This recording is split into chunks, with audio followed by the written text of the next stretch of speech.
안녕하세요. 영 끊고 살다가 갑자기 나타난 시부모님과 그런 시부모님의 사랑에 목마른 남편의 장단을 맞춰줄 수 없어 이혼한 30대 여성입니다. 남편하고는 오랫동안 아는 사이로 지냈습니다. 그러다 제 나이 29, 남편 나이 28에 무슨 바람이 불었던 건지 갑자기 남편이 저한테 들이대기 시작했어요. 그전까지는 연락이나 가끔 주고받았지 차 한잔 따로 마셔본 적도 없었으면서 말이죠. 아무튼 남들 다 하는 연애 나도 한번 해보자는 비교적 가벼운 마음으로 만나기 시작했네요. 그런데 사귄 지 2년쯤 되었을 때 아이가 생겼습니다. 지금이야 눈에 넣어도 아프지 않을 딸아이이고 아이의 존재에 감사한 마음뿐이지만 그 당시에는 얼마나 당혹스럽던지. 남편은 처음부터 저랑 결혼할 생각이었다며 좋아했지만 저는 혼란스러운 마음이 컸어요. 게다가 기뻐하는 남편의 반응과 달리 시댁에서 보인 반응은 차갑기 그지 없었습니다. 여자가 몸가짐을 어떻게 하고 다녔으면 그렇게 애가 쉽게 생기냐는 충격적인 발언도 서슴지 않으셨죠. 그리고 제가 남편보다 1살 연상이라는 사실도 마음에 안 든다 하셨어요. 여자 나이가 많아서 멀쩡한 애나 나오겠냐 하시면서요. 그래서 결국 임신 사실을 알고 2달쯤 됐을 때 남편에게 제가 아이는 지우겠다고 헤어지자고 했습니다. 그런데 남편이 제발 자기만 믿고 따라와 줄 수는 없겠냐며 제 앞에서 무릎을 꿇고 엉엉 울더라고요. 뿐만 아니라 저 몰래 친정부모님을 만나서도 자기가 지금부터 저와 뱃속의 아이를 위해서는 뭐든지 할 테니 제발 장인장모님이라도 저희 편이 되어주시면 안 되겠냐고 통사정을 하더래요. 그래서 결국 시부모님의 반대에도 불구하고 저희는 부부의 연을 맺었습니다. 참고로 어머님은 식장의 끝끝내 모습을 보이지도 않으셨고요. 그래서 이후로 한동안 시댁과는 연을 끊고 지냈습니다. 저희가 신혼여행에서 돌아와 시댁에 인사를 드리러 갔을 때도 문전박대를 하셨고 아이 출산이 임박하여 연락을 드렸을 때도 관심 없다 하셨으니까요. 그리고 매번 그런 상황을 맞닥뜨리니 어느 순간부턴 더 이상 뭘 어떻게 얼마나 노력을 해야 할지 모르겠대요.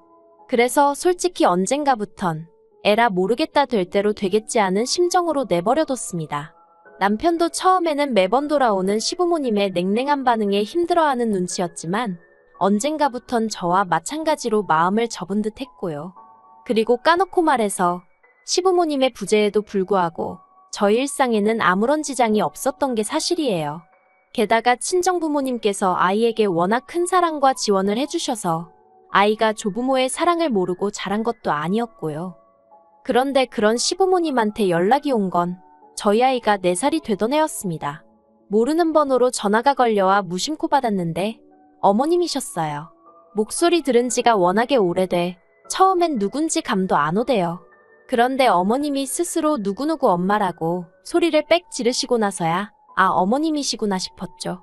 사실 살면서 어머님 아버님 생각을 많이 자주 한 것은 아니었지만 우연이라도 마주치게 되면 어떻게 첫마디를 건네야 할까 하고 이런저런 상상을 가끔 하곤 했었는데 갑자기 어머님과 이야기를 나누게 되니 그간의 생각들은 온데간데 없이 사라지고 순간 정신이 멍해지는 듯 했습니다.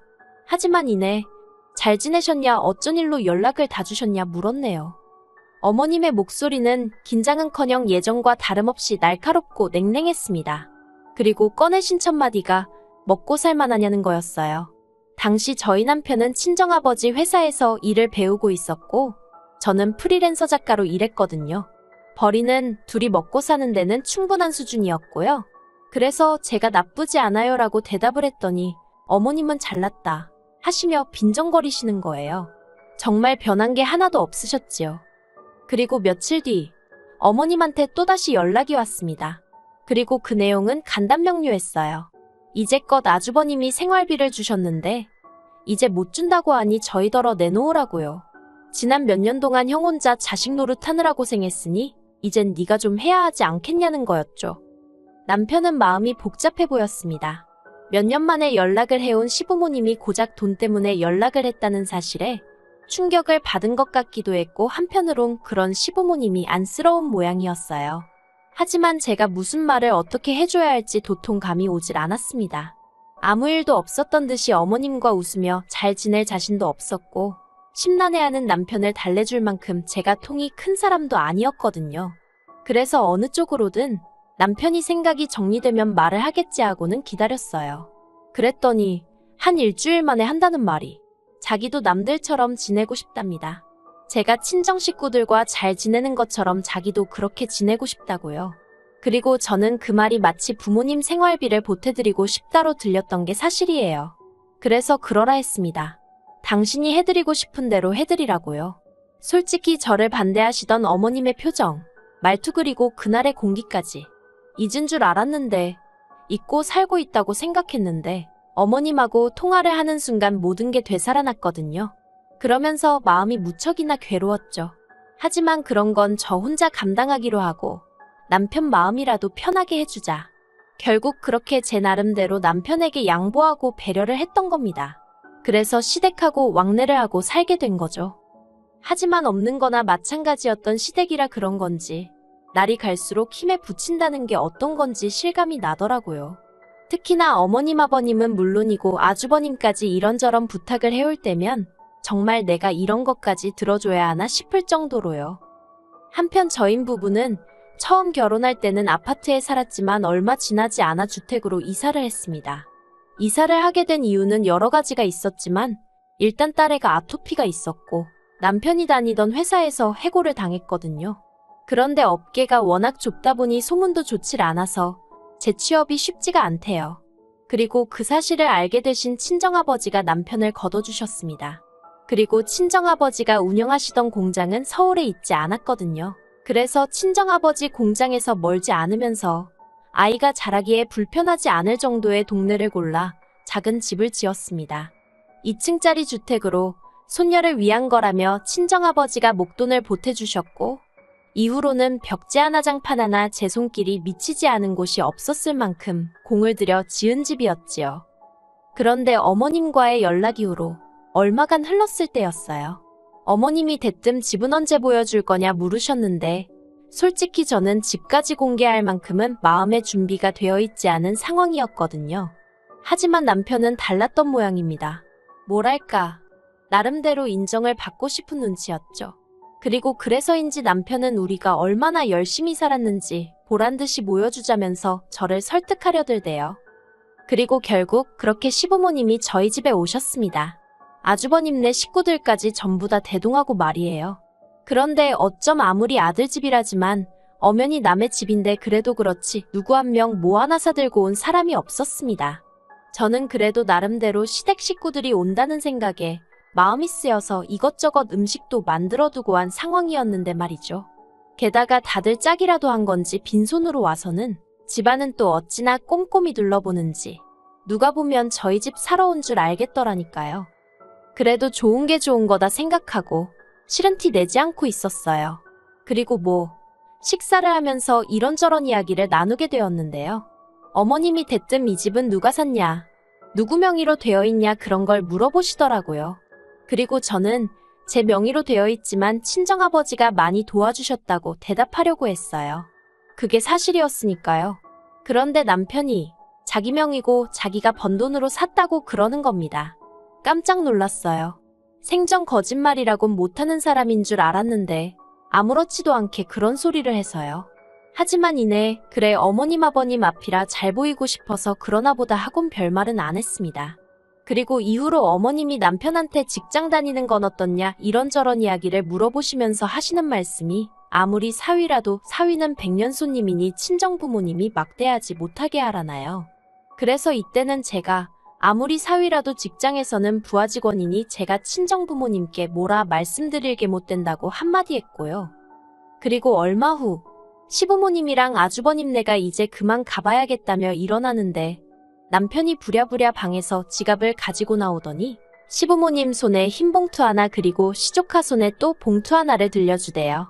저랑은 전혀 상의된 일이 아니라서 당황스러웠는데 더 당황스러웠던 건 그 자리에서 봉투를 열어보는 어머님의 모습이었습니다. 게다가 옆에 계시던 아버님은 줄 거면 따로 줘야지 왜 같이 주냐며 투덜거리시더라고요. 아무튼 그렇게 사람들이 돌아가고 남편한테 제가 좀 전에 있었던 일을 따졌어요. 집 명의는 왜 거짓말을 하고 돈을 드릴 생각이었으면 적어도 나랑 상의는 했어야 하는 거 아니냐 했죠. 그랬더니 남편이 하는 말이 몇 년 만에 연락된 가족들인데 아들이 자기 명의로 된 집 하나 없다고 하면 얼마나 한심하게 보겠냐입니다. 그리고 용돈은 몇 년 동안 자식 노릇도 못했는데 한 번 드릴 수도 있는 거지 뭘 그런 걸 따지냐고요. 어이가 없었죠.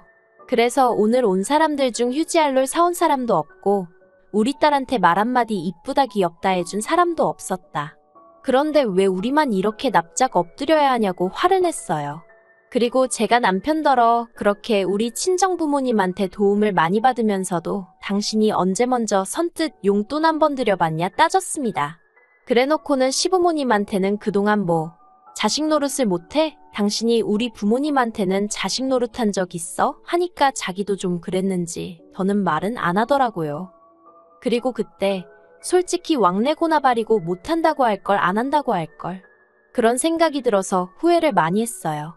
제가 바랬던 건 남편이 가족 문제에 있어서 마음이 편해졌으면 하는 것뿐이었는데 이건 뭐 시작부터 하는 짓이 등신마냥 끌려다니게 생겼구나 싶었거든요. 그래서 남편더러 시댁하고 왕래를 하뭐라든 당신이 알아서 하라고 했습니다. 나는 사람들이 말하는 며느리돌이 딱 거기까지만 하겠다 했죠.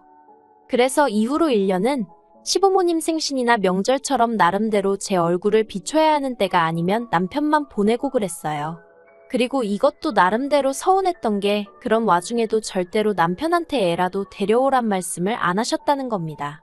며느리는 미워도 손녀는 예뻐해 주셔야 하는 거 아닌가요? 그래도 당신들 핏줄인데 말이에요. 그런데 정말 시쳇말로 얄짤없으시대요. 그러니 더더욱 시부모님에 대한 마음이 안 좋아졌던 게 사실입니다. 그런데 이런 와중에 정말 저희 시부모님이 생각이 없으신 건지 속이 없으신 건지 기도 한 차는 말씀을 하시더라고요. 얼마 안 있으면 당신들 사시는 집 전세 계약이 끝나는데 그러면 저희랑 같이 살아야겠다고 남편한테 그러시더랍니다. 그리고 남편은 이 이야기를 전하면서 2층에 방 하나 남으니까 거기로 오시라고 하면 어떨까 하는데 이건 뭐 어이가 없는 정도가 아니라 당장에라도 입에서 쌍욕이 튀어나올 것 같더라니까요. 그래서 제가 오시긴 어디로 오시냐고 안 된다고 했어요.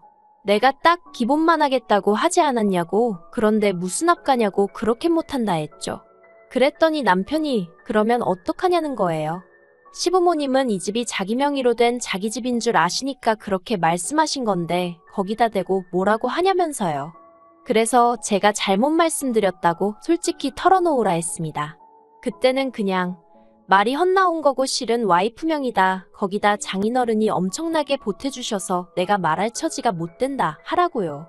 그랬더니 남편이 저더러 정말 너무하다면서 이번에는 자기도 시부모님한테 인정 좀 받고 싶은데 그걸 안 도와주려는 거냐며 황당하고 어이가 없어서 말 한마디도 더는 섞고 싶지 않더군요.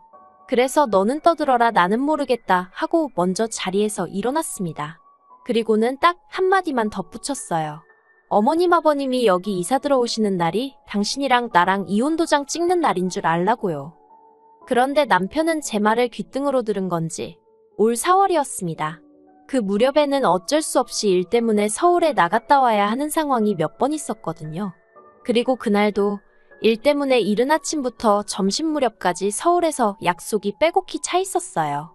그래서 딸애는 전날 친정어머니께 맡기고 새벽 5시 반에 집을 나섰죠. 그런데 점심 약속이 캔슬이 되면서 생각보다 일찍 일정이 마무리되었습니다.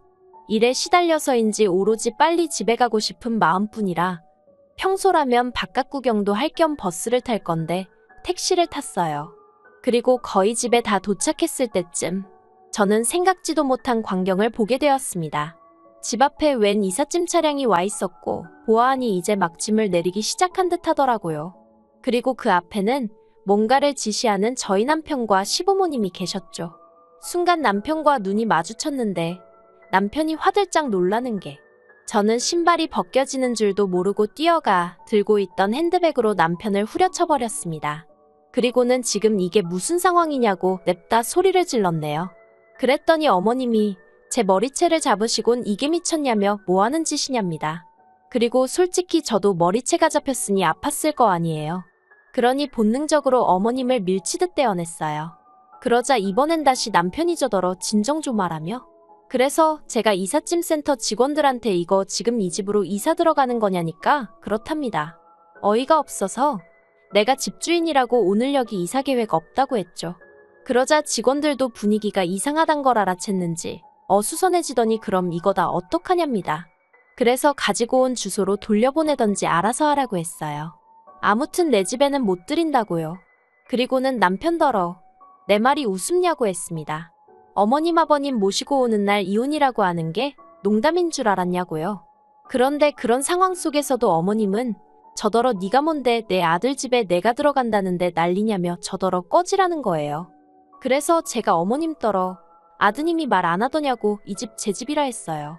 저희 친정아버지가 무지막지하게 도와주셔서 산 제 집이라고요. 그랬더니 남편이 저더러 입 조심하라면서 악을 쓰대요. 그리고는 뭐라더라. 집만 제 명의일 뿐이지 자기 지분이 왜 없냐입니다. 부부간의 명의가 무슨 소용이냐면서요. 자기도 자기 주장할 권리가 있다나 어떻다나. 말 같지도 않은 소리를 신나게 떠들더라고요. 그래서 또 너는 떠들어라 하고 내버려두곤 대문 잠궈버렸어요. 그리고는 경찰 부르기 전에 전부 다 눈앞에서 사라지라 했죠. 그런데 이후로 어머님 아버님은 결국 그 짐을 다 싣고 아주버님네로 가셨는데 이제 아주버님 처 그러니까 형님이 난리가 났던 모양이에요. 남편 말이 저 때문에 그 집도 지금 이혼한다 소리가 나왔다며 형수가 저를 가만 안 둔다고 벼르고 있다나요? 그래서 저도 자기가 가만 안 두면 별 수 있냐 받아쳤어요. 그러자 남편이 한다는 말이 언제까지 어머님 아버님한테 그렇게 꽁에 있을 거냐입니다. 세월도 흘렀고 이제 우리도 자식돌이 하면서 살아야 할 것 아니냐면서. 그래서 받은 사랑이 없는데 도리는 못하러 해야 하는지 모르겠다고 했네요. 막말로 당신이야 어머님 아버님이 낳아주고 키워주시기라도 했지. 나는 돈 1,000원 받아본 것도 없고 그렇다고 며느리로 인정을 받은 것도 아닌데 내가 이제 와서 뭐가 아쉽다고 그러겠느냐고요. 그리고는 남편더러 그렇게 아들 노릇하고 싶으면 내 남편 노릇, 당신 딸 아빠 노릇은 포기하라니까. 그러겠답니다. 솔직히 이때는 저도 충격이 컸어요. 남편 노릇이야 홧김에 때려친다 해도 어떻게 아빠 노릇도 그만두겠다고 하는 건지. 하지만 뭐 늦게라도 효자 아들이 되고 싶다는데 제가 무슨 수로 말리나 싶대요. 그래서 깔끔하게 협의 이혼했고 모든 게 마무리가 되자 친정아버지가 남편을 해고하셨습니다. 남편이 저희 아버지더러 장인어른은 공과사도 구분을 못하시냐 악을 썼는데 저희 친정아버지가 공과사고나 바리고 내 딸 가슴에 대못질한 놈한테는 10원짜리 하나도 아깝다며 막말로 너가 무슨 잘난 인재도 아닌데 내가 너깟 거를 왜 데리고 있어야 하냐고 듣자 하니 아주 자존심을 갈기갈기 찢어놓으셨더라고요. 어휴, 이제 지 밥벌이도 못할 텐데 효자 노릇은 무슨 수로 하려나 궁금하네요.